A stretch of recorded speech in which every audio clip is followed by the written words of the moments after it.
Yeah, or do we want, we're not using it? No, using it. Well, necessary.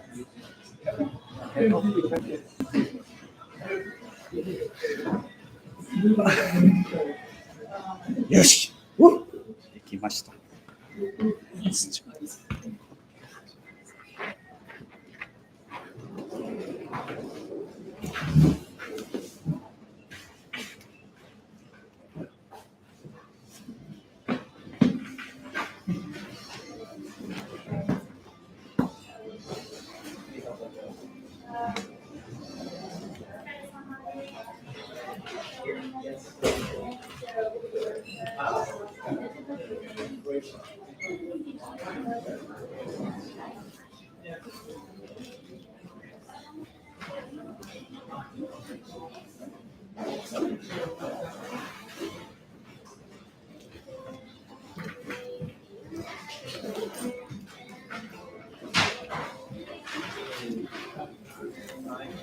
to meet you. Sorry, I'll talk with you later. Okay.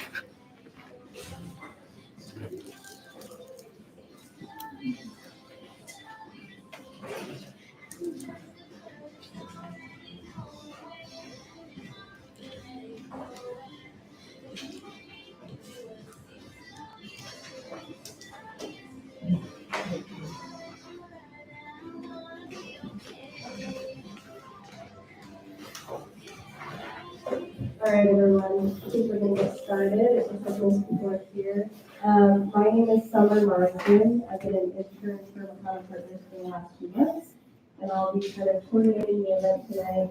We're really excited to have you guys here at Makana Partners Executive Exchange, where we'll have the first one of our events will be mini presentations from three of our consultants, followed by a panel on hot topics for the Japanese market, right?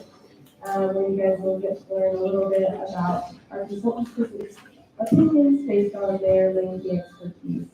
And then that will last about 45 minutes.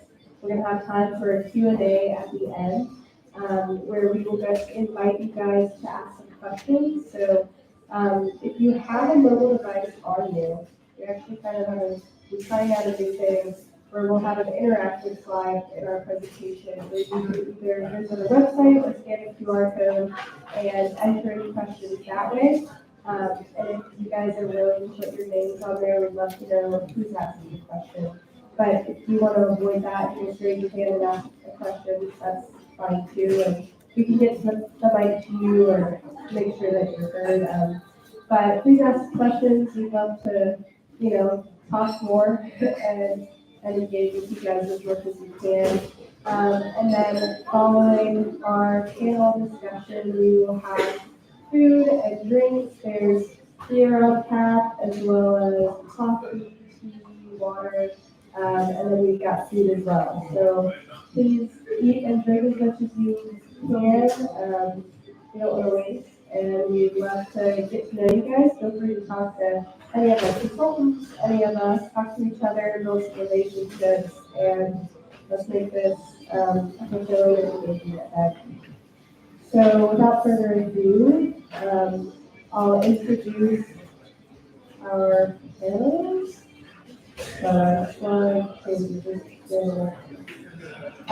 Well, I'll just let you guys introduce yourselves. So let's start with you, Jensen. Hello, everyone. My name is Jansen. I'm the managing director at Makana Partners. I focus on HR as well as CXO level searches. Thank you. 日本語で失礼します。マカナパートナーで金融課を担当しております小池正之と申します。よろしくお願いします。Hello, everyone. Thank you all for coming tonight. I'm Koji Okano. I'm managing the technology department at Makana Partners. And we'll be talking about our expertise later on. Please. Awesome. So we're going to begin with Jensen, and he's going to give a mini presentation on HR. So take it away. Hey, thank you very much, Summer. It's really good to see some familiar faces in the audience today. So when Summer asked me to make a presentation, I wasn't really sure what to talk about because there's just so much happening in the HR world. But I spent some time and I think I wanted to distill into these three topics. So the first thing I wanted to talk about is agility and flexibility. Now I think we could all agree it's been quite a roller coaster the past 4 to 5 years.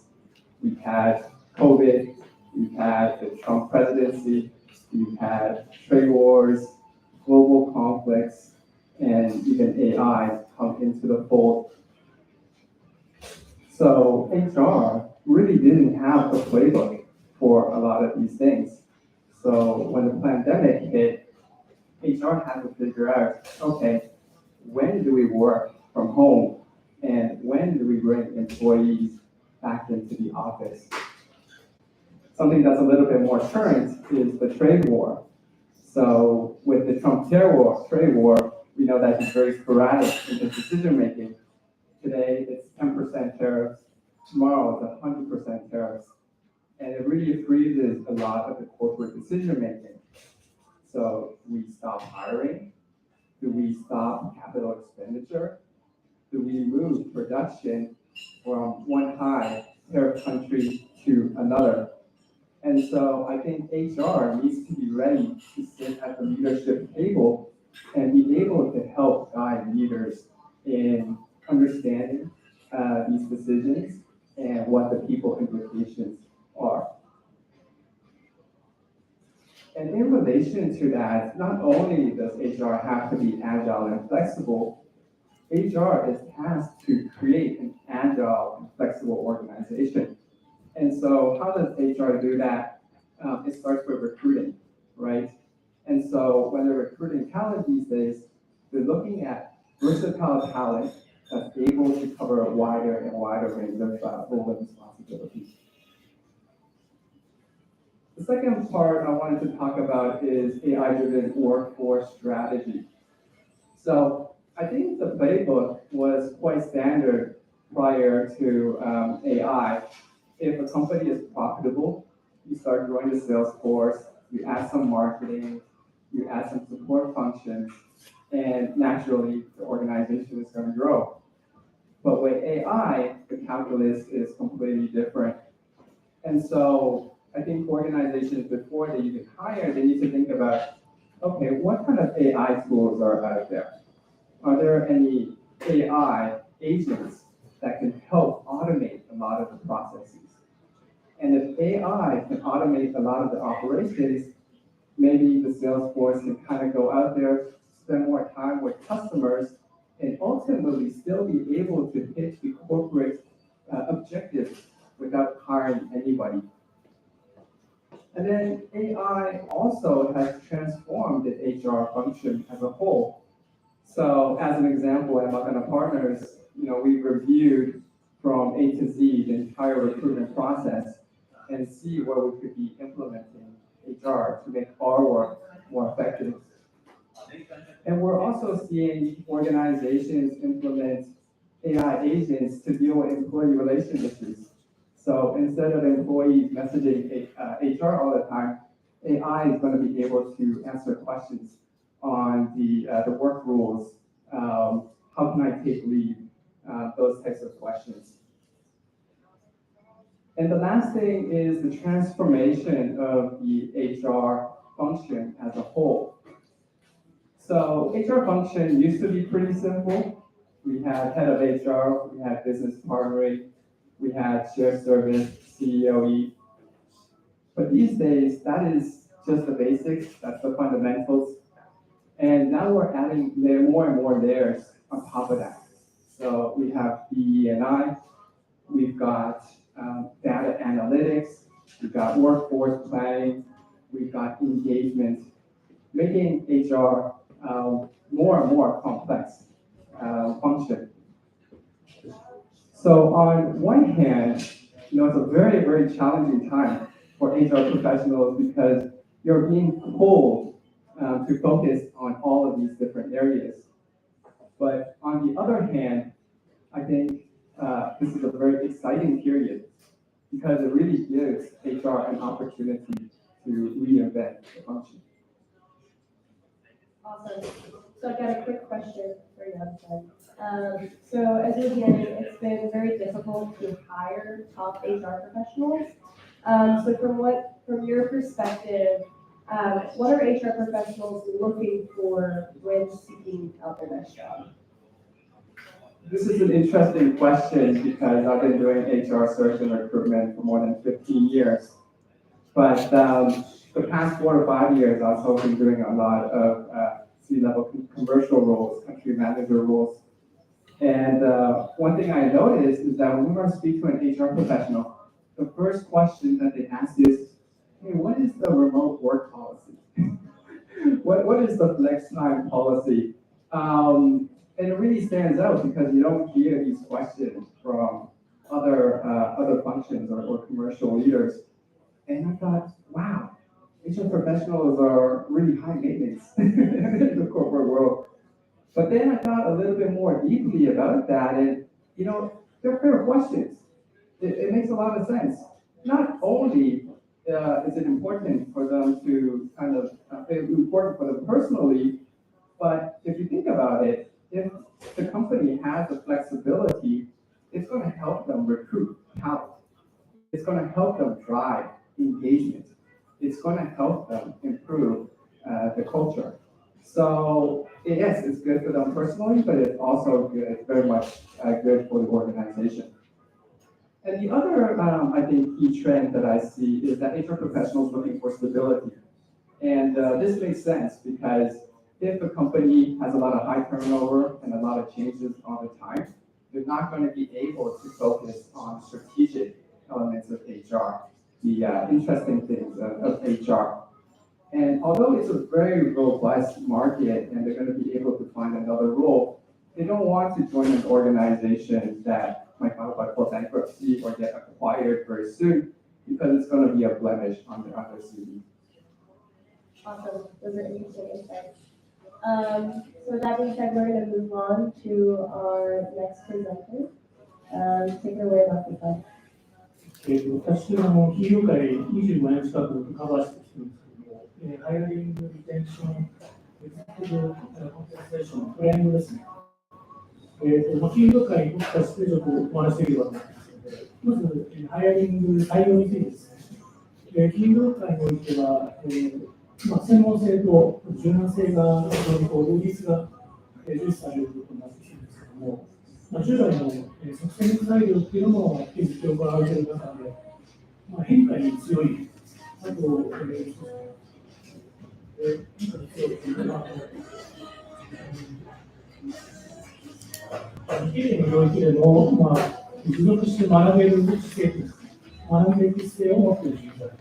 要は学習能力が高い方、そういう方を求めている、注目されている中で、デジタルスキルですとか、あとグローバルのスキルですね。こういうところは、その子だけじゃなくて、ミドルバック、リスクマネジメントです。オペレーションの方でも需要が高まっている人と数字化しています。あと、オペレーションの人材の定着に関してなんですけども、人はなかなか給与とか待遇だけでは動かないというふうには思っているんですけども、特に若手ですね、ミドル層の方っていうのは、成長の実感とか、あと、仕事の意義ですね、こういう2つのところを実に、バランスを非常に重視しながら、いくのにも大切な事例になっているのかなというふうに思いま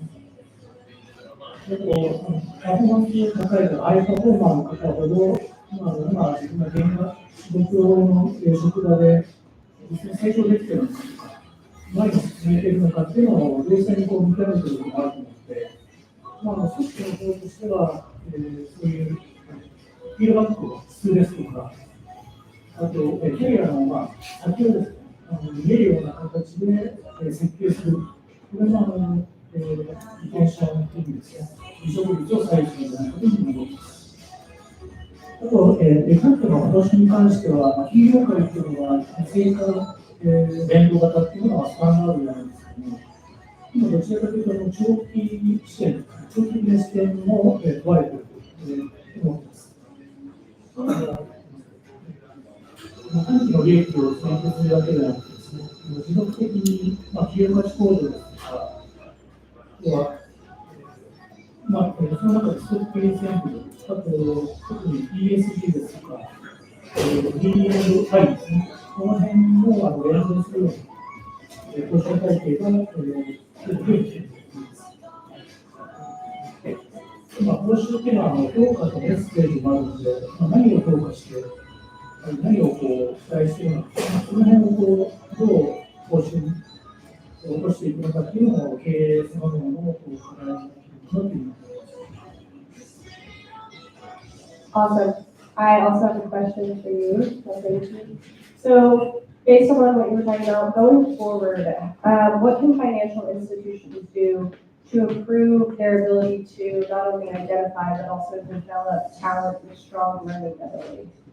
金融界の学習体制が高い方をどう育てたり、見極めるかというところだと思うんですけども、今重要なのは採用時の見極め、あと入社後のですね、成長機会を与える一つのバランス、パフォーマンスが重要になってしまうんですけど、採用の段階では過去の経験だけではなくて、これまでどんな困難にどういうふうに立ち向かったかということは、どんな新しいことを学んできているのかというのも、そういう行動質問ですね。それをすることによって、学習体制を見極めるというのも有効だと思いま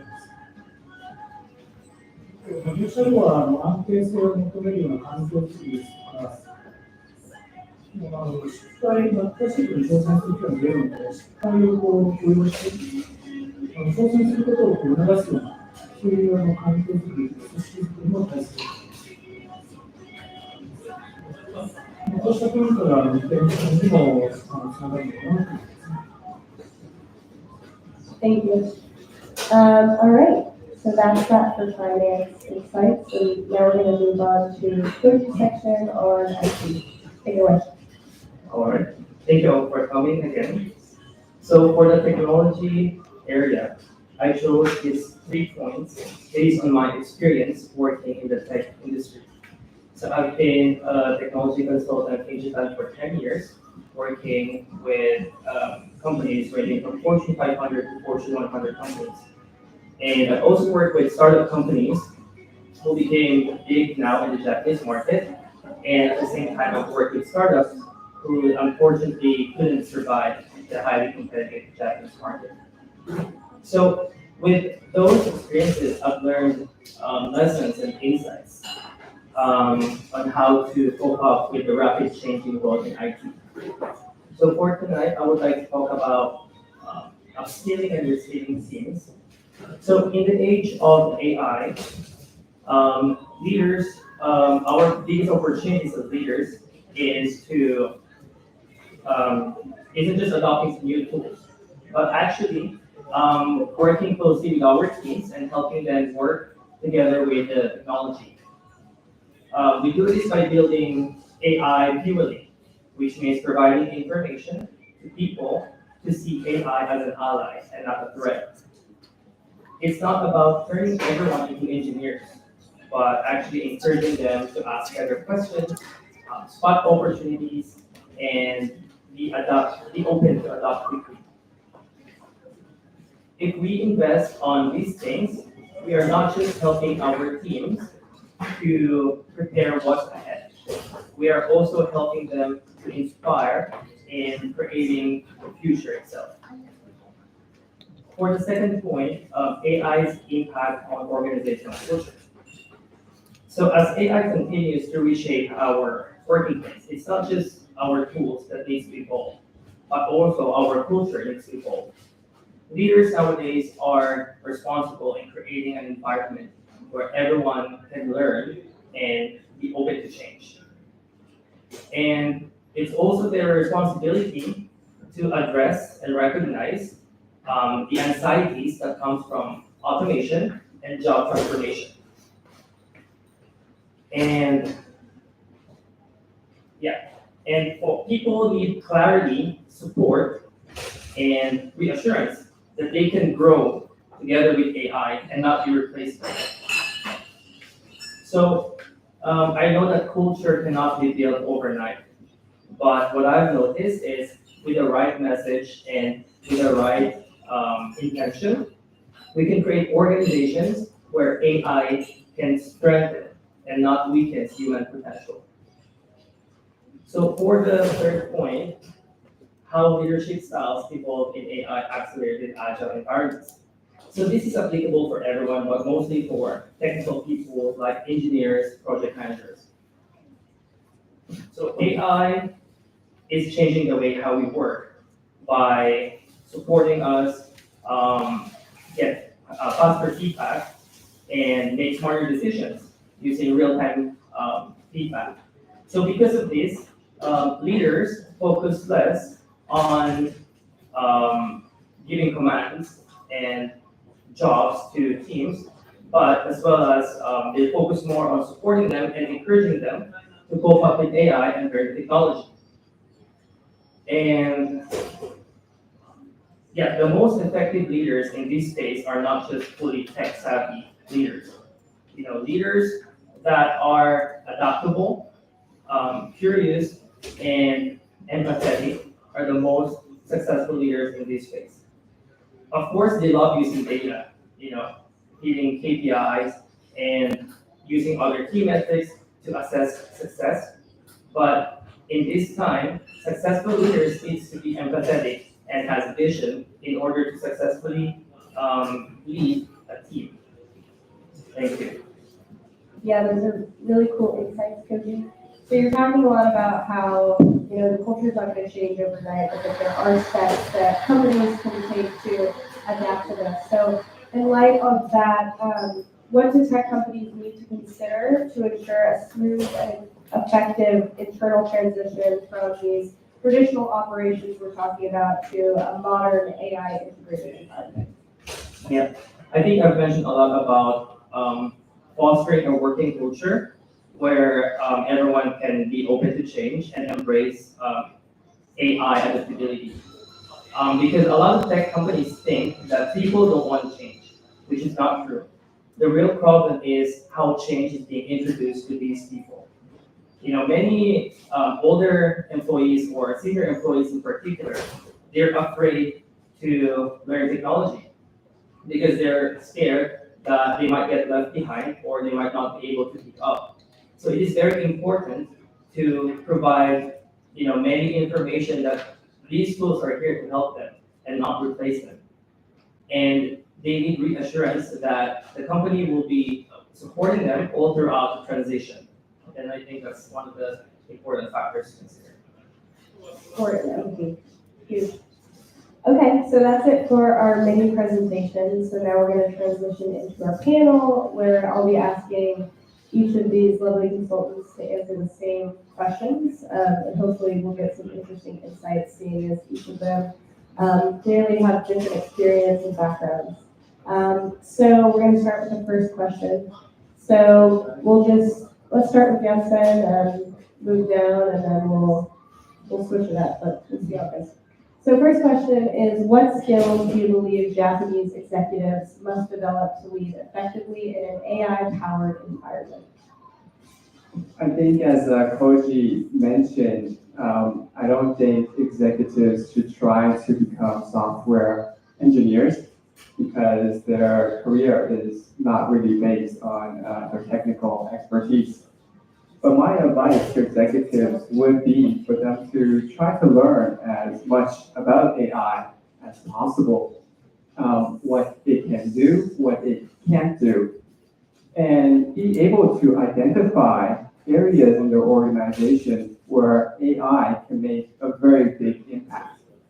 So with that in mind, they're going to be able to understand AI and build a strategy around AI.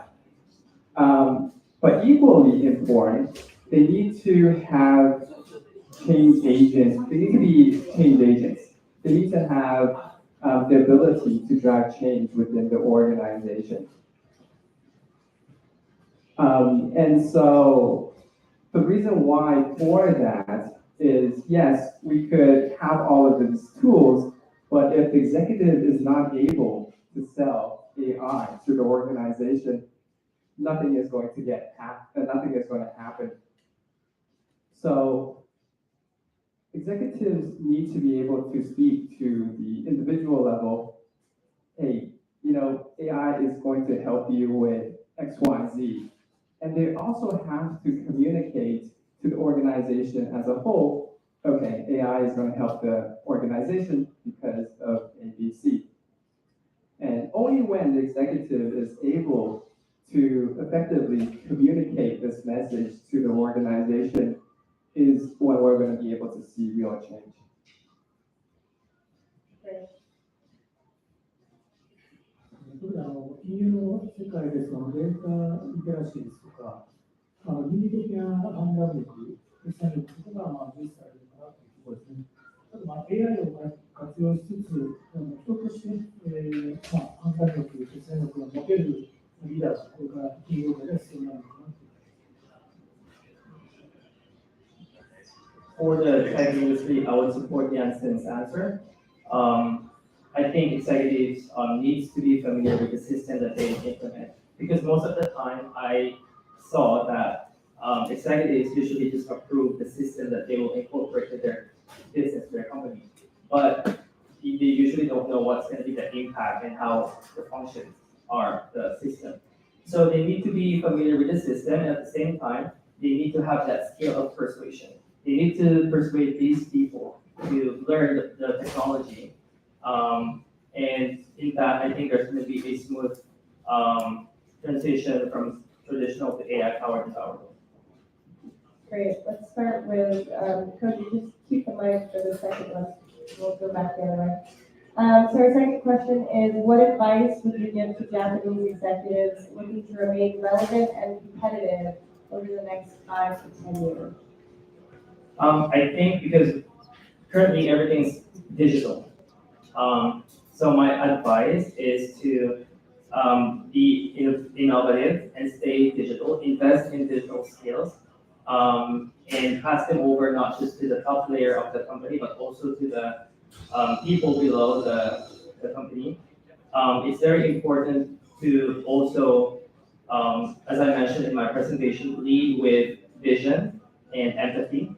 Since everything is very automized, a lot of corporations are focusing on numbers, whether they're hitting it, and they're missing and they're forgetting the empathetic value of leading a team.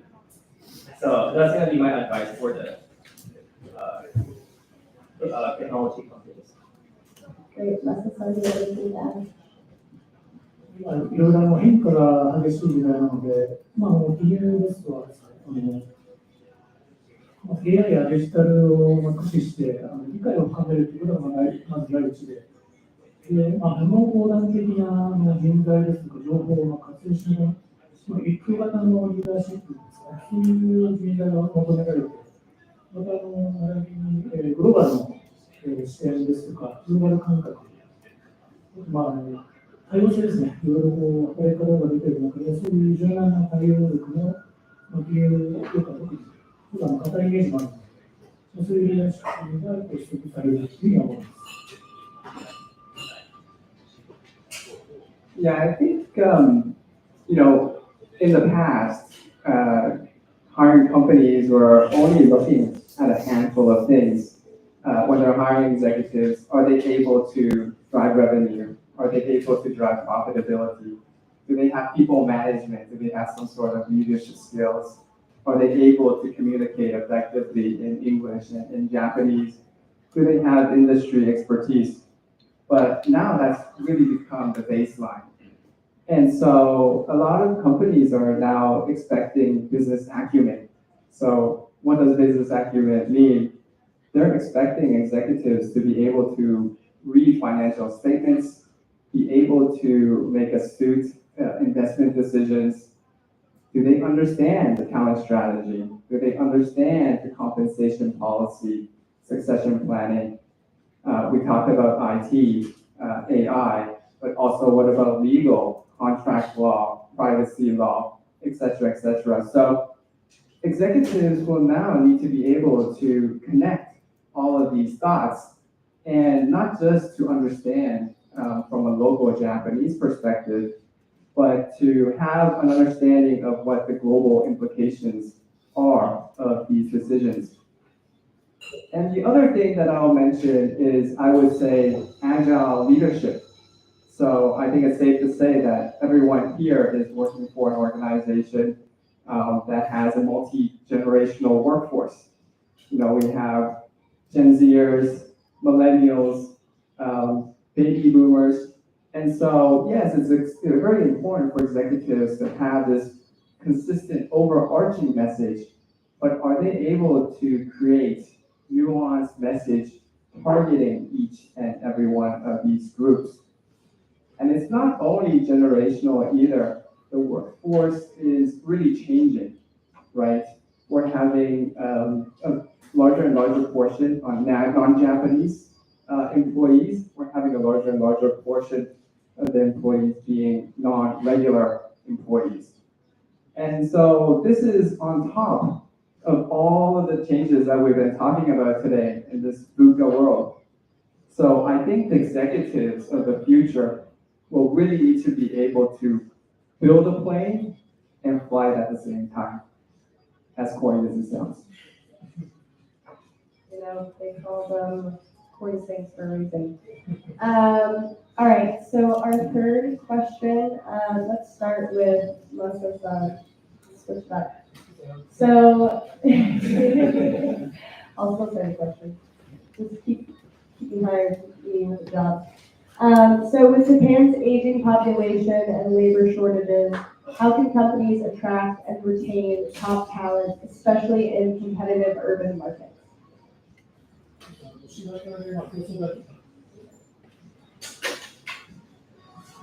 市型で競争が激化する中で、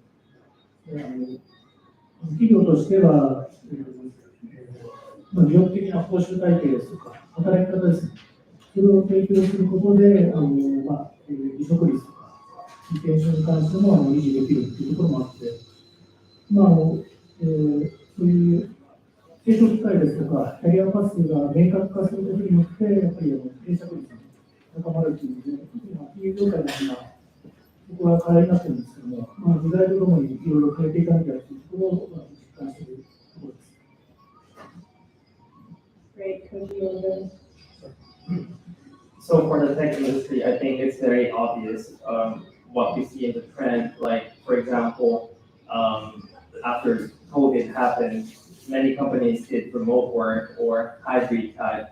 What I've noticed is that a lot of young employees or workers are going to companies that offer something unique. For example, modernized working environments, unique working style. And I might tell you, it's really hard to find like young, talented people nowadays because all companies are looking the same profiles. They all want the same kind of, person. So it's very important to keep up with the trend. Again, modernized working environment and offering positions that matches to the person's personal growth and values. Because also some people, join a certain company and leave after a year or two because, the way what they do it changes or they want to experience something new. So I think HR can look up, thinking about editing or customizing positions that matches the person's value and personal growth.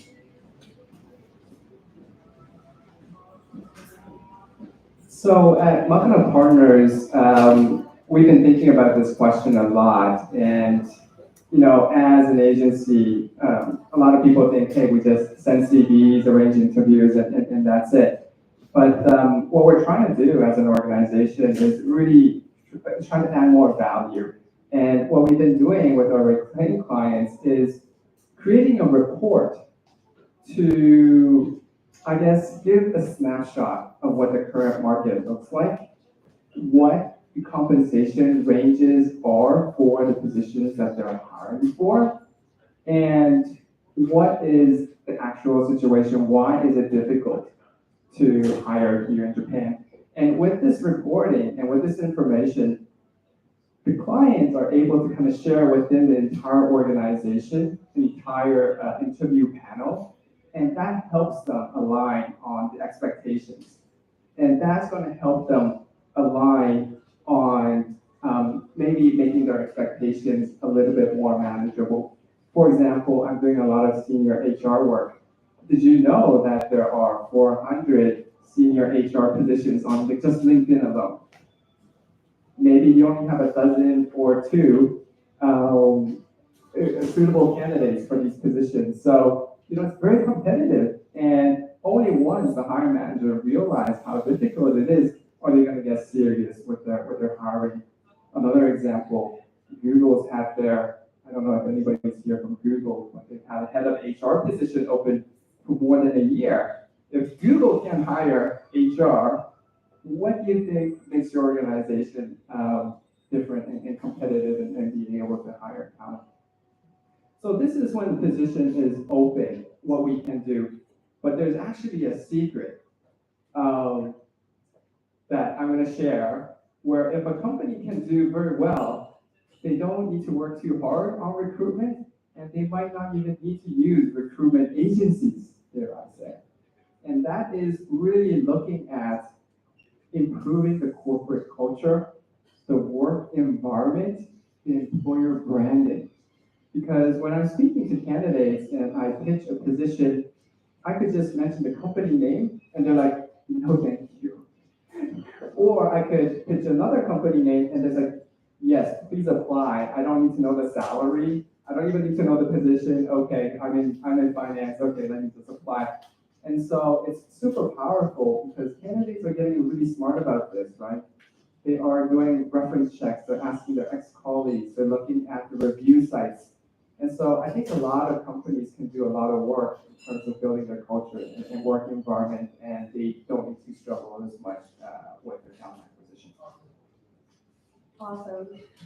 So with that, we're going to transition into our Q&A. So again, I'm going to invite you guys to be a little tech savvy with me. Take Koji's advice, and you can join if you have a QR code scanner on your phone. We welcome you to get that out, and you can enter questions in there, and they'll just pop right up on the screen. And if there is an option, you can put your name in there. So if you would put your name in there, we'd really appreciate knowing where our questions coming from. And as you guys are thinking about potential questions, I've got one more question I'd like to ask you guys.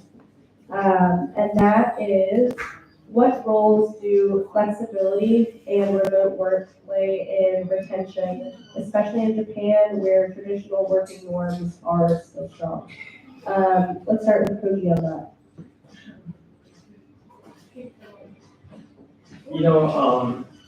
Working from home or remote work is becoming essential. Like in my experience, working on a position and teaching of the candidates, one of the first questions that they usually ask is, what is the working style? Is it going to require me to go to the office every day? Or is it going to be flexible? And even if it's hybrid, they will ask me, like, how flexible is a working condition? Is there a required specific time that I need to be at the office and check out? So after COVID happened, especially in Japan, where people are usually doing on-site before COVID happened, people experienced that better work-life balance and flexibility. And now that a lot of companies are trying to go back to the traditional way, it's hard to ask these candidates to go back to where we were before. Because, for example, if I have a candidate, a super sales star, women, but she's a single parent, if this is on-site, it's going to be hard for her to go to the office and do her job. But if this position offers remote or flexibility, we are opening and attracting more candidates, especially the superstars. And we're not missing, especially in the current problem of Japan, the rapid aging population. It's very important to open this up to all candidates, to attract more candidates for the positions that we're working on. Awesome. How about you, Justin? Yeah, I think I'll just echo what Koji mentioned. Depending on if it's hybrid or remote, the candidate pool can shrink or grow quite dramatically. And one of the most interesting, I think this is like a real life experiment, right? Because right now there are companies shifting between all of these different work styles. I'm just interested to see which type of companies come up on top. You know, is it going to be the remote work company? Is it going to be a hybrid? Is it going to be on site? You know, Amazon is a huge organization and they've moved everybody on site. So what do they know that we don't? So I don't really have an answer, but it's just interesting to see how this all plays out. 金融業界では一部、米系の会社とか、いつか出社を下ろしている会社もあるんですけども、何がいいかってなかなか難しいとは思うんですけど、女性活躍ですかと、お子さんを育てるのが、女性だけじゃなくて、育児休暇とかも男性が取れる需要になってきているので、今ちょうど過渡期ということで、リモートを推奨していい結果が出る場合もあれば、それがなかなかうまくいかなくて、出社型に戻す会社もあるので、ちょうど今、見極めているタイミングだと思うんですよ。ただ、保護者の方に今までコロナの時ですね、ずっとリモートをやってたので、それがいきなり全くなくなるというのは傾向があって、それが転職に際しての理由の一つで結構大きな比率を占めている状況になっているので、なので今までみたいにタイトルとか役割とか、報酬です。そこだけではなくて、やっぱりリモートワーク含めたワークライフバランス、そこが非常にある意味キーになってきていると思うので、私もクライアントとこうした両方について、本当にクライアントにもアドバイスしているんですけど、ちょっとずつ新しくないところを2日ぐらいにできればいいんじゃないですかというのを私、やまりとお伝えはしている感じです。なので、今まだまだこれから時間が経つとともにいろんなケースが出てきたり、いろんな方の意見が出てくると思うので、今、それを見極めてもらいたいなと思います。Great. All great answers. So we've got some questions popping up. I'll just go from the top. Feel free, if any of you are inclined, to grab the mic. If multiple of you can, that's great. We're going to be flexible and see how it goes. Our first question is, what did you mean by learn AI or what AI can do? I want to know more about it. For that question, what do you mean by learn AI or what AI can do? I think it might be from one of my comments that I you answer. Do you want to answer? I mean, it's a very broad and subjective question, but basically AI is everywhere. Recently, that we can see AI everywhere. By the time we wake up, up to the time we go back to our beds.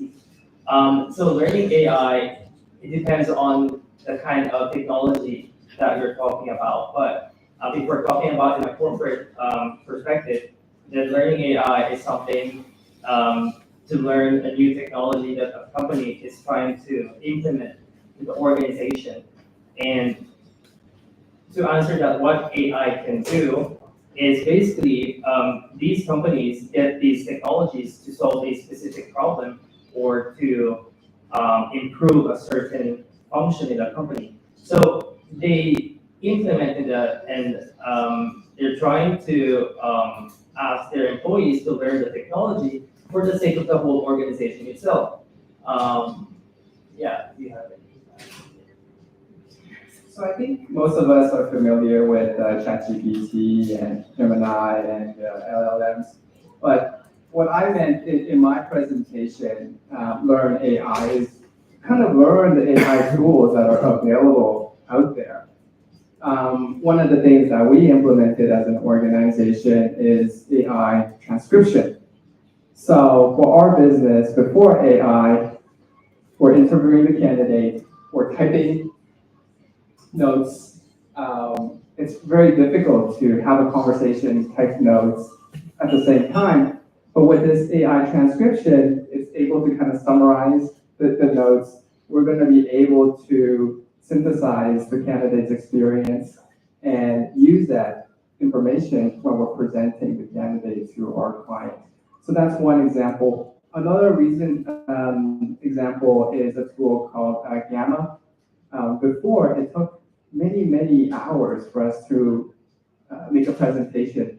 And now we're able to kind of input an outline of what we want the presentation to be. And Gamma is able to add the images, add the graphs, add the bullet points. And instead of a few hours, it's able to pop out a very nice presentation in 5 to 10 minutes. And so what I mean is just be curious about the tools that are out there and for you to use personally as well as for the organization. Yeah, let's move to the next question. Can a candidate switch industries after a certain age, say 49 or 50, provided that he or she has all the required soft skills, and how can they demonstrate that? I want to answer this question because it's funny. I have a friend that I spoke with. He's working in one of the big tech companies in Japan, and he's about 45 years old.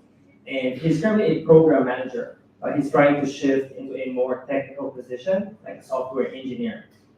So he asked me the same exact question, like, is it possible to switch, industries, even though I'm already doing this and I don't have the skills to do that? The answer is yes. But of course, you need to exert some effort in doing that. For example, for my friend, he'll be going on a technical boot camp for 6 months to learn basic developing skills. I wanted to share that working with different companies in Japan, sometimes if we are having trouble in looking for candidates, we sometimes customize the position and the requirements. If we cannot find the perfect fit people for this specific position, we look for alternatives. And for example, if we're looking for pre-sales, but there's no pre-sales available, we consider people doing project management or post-implementation, post-sales. And we try to check which skills overlap and which skills does this person needs in order for the company to train them once he joins the company. So yes, the answer to that question is yes.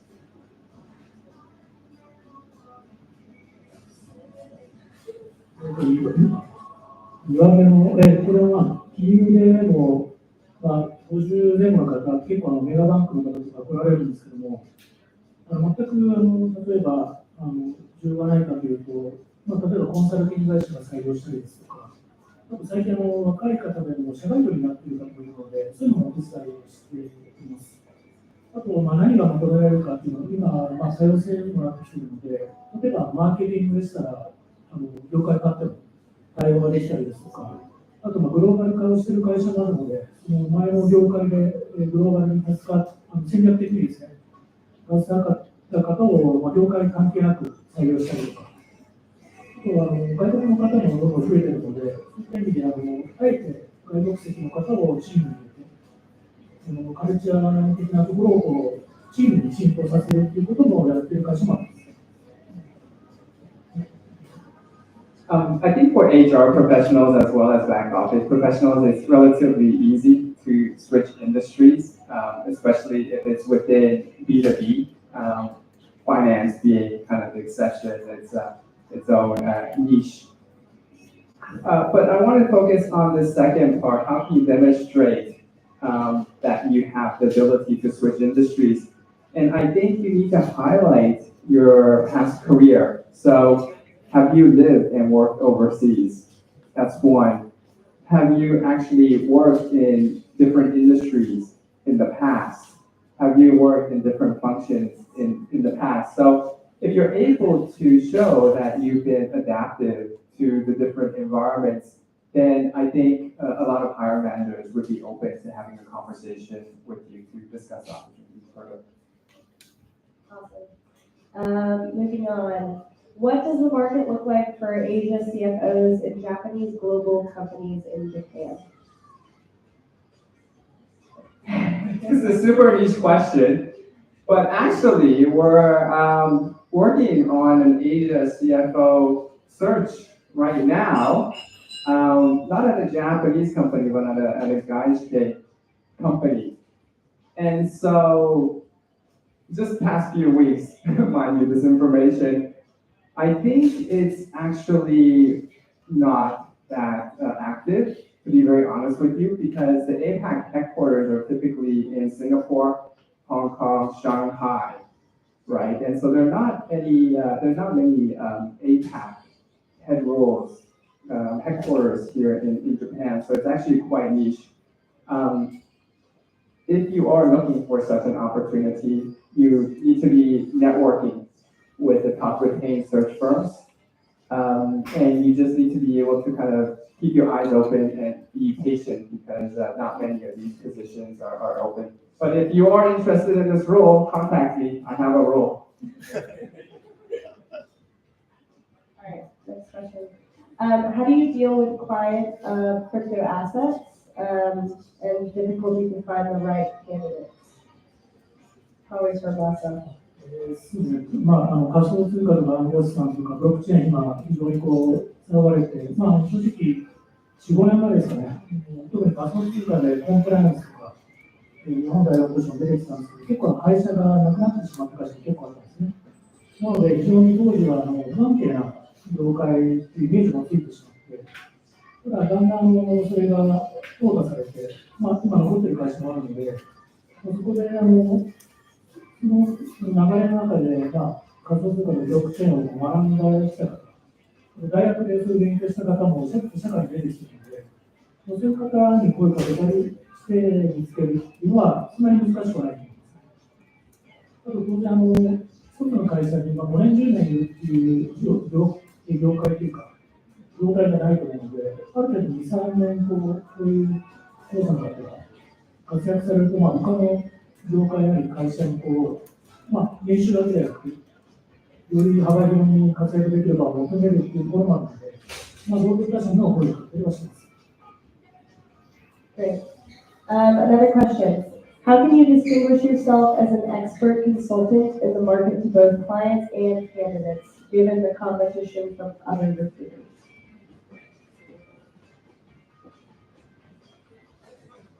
Something. That's a good question. Because, in Japan, there's a lot of agencies, startup agencies that are popping up, and also a lot of recruiters.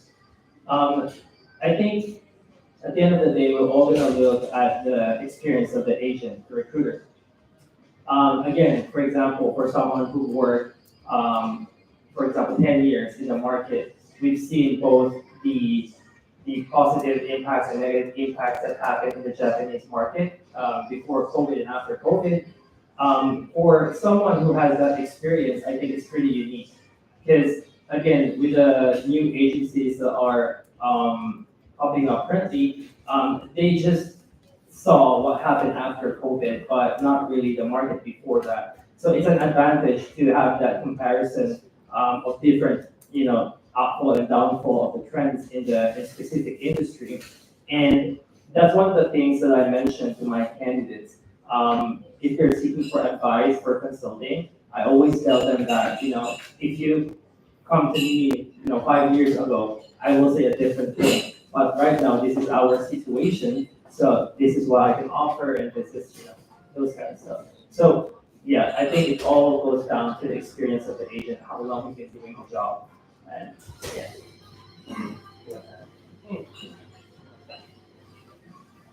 So at Makana Partners, we try to position ourselves uniquely in the market. We've heard from a lot of clients of pain points working with contingencies firms as well as retained search firms. So we want to kind of pick the best of both worlds, being able to offer very high value and quality at the speed of a contingency. So that's on the back of our minds all of the time. And the other thing I would do is, we're live streaming, and I think we might have some colleagues from Fortune. So Makana Partners is our local brand, and all of our consultants have local expertise.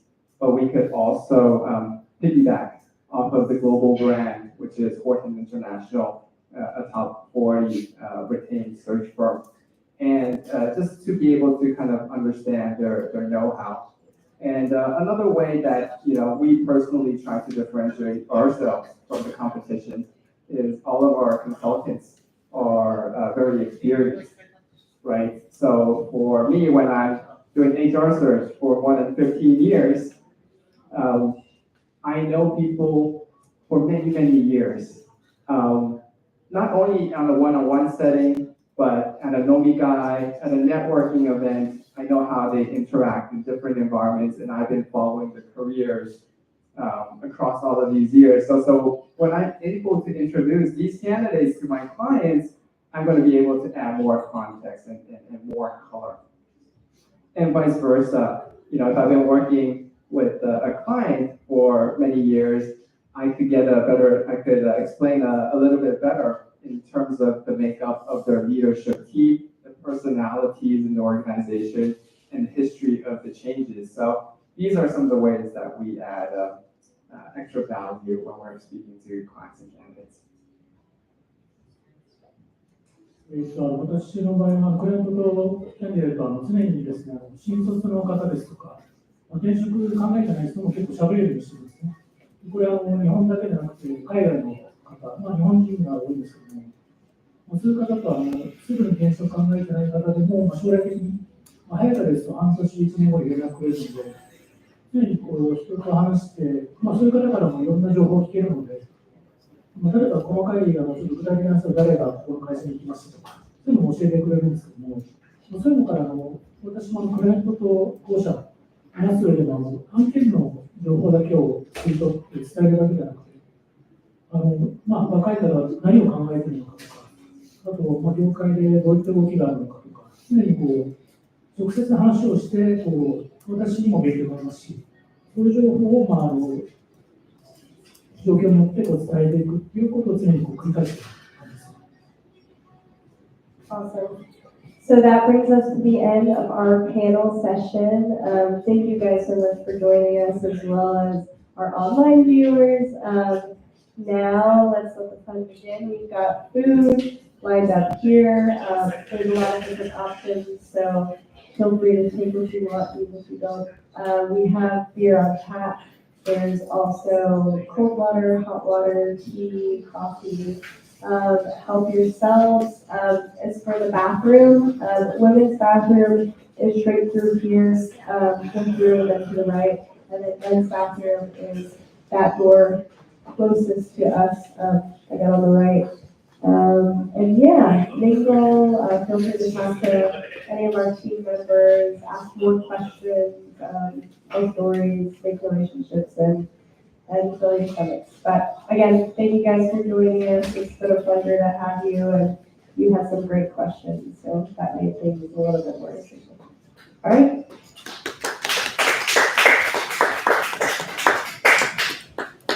And actually, besides our panelists, we have some other consultants here as well. So Mike Nagata, he is actually leading our manufacturing and healthcare practice. We have Ken, our associate here, who actually supported the organization of this event. So thank you very much, Ken. And Haruka, who's normally in Spain, she's flying out tomorrow, is here. And also very, very sad, but Summer, you are leaving us. This is also your farewell. So thank you very much for your help with all of the marketing, all of the event planning the last couple of months. Hope to see you next time in the US or some other location. So thank you.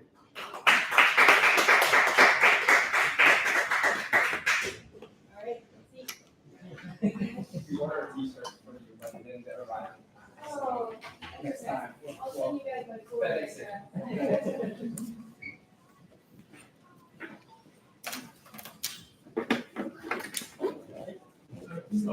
it.